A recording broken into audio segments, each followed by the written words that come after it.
জন্মাষ্টমীতে ভুলেও এই কাজগুলো করবেন না, সতর্ক হন এখনই। 1. জন্মাষ্টমীর দিনে তুলসী পাতা ভুলেও ছিঁড়বেন না, আগের দিনে ছিঁড়ে রাখুন। 2. জন্মাষ্টমী প্রতিটি নৈবেদ্যে তুলসী পাতা দিতে ভুলবেন না, জন্মাষ্টমী প্রসাদ কাউকে দিলে তাতেও তুলসী পাতা দিবেন। 3. স্টিলের পাত্র দিয়ে ভুল করেও অভিষেক করবেন না, শঙ্খ বা তামার পাত্রে রাখবেন। ভুলেও পূজায় বাসি ফুল ব্যবহার করবেন না, পোকা খাওয়া ফুল তো নয়।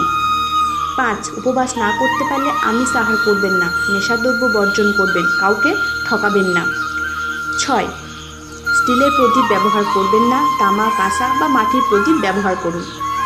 7. গোমাতাকে কষ্ট দেবেন না বা কোনো পশু পাখিকে কষ্ট দেবে না। 8. ভুলেও দেরি করে ঘুম থেকে উঠবেন না।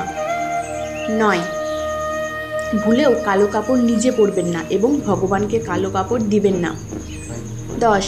ভগবান শ্রীকৃষ্ণের অষ্টোত্তর শতনাম পাঠ ও শ্রবণ করতে ভুলবেন না। হরে কৃষ্ণ। তো এই শুভ জন্মাষ্টমী সবাইকে, সবারই জন্মাষ্টমী অনেক অনেক ভালো কাটুক। আর আমার ভিডিওটি কেমন লাগলো প্লিজ কমেন্ট করে তোমরা জানিও।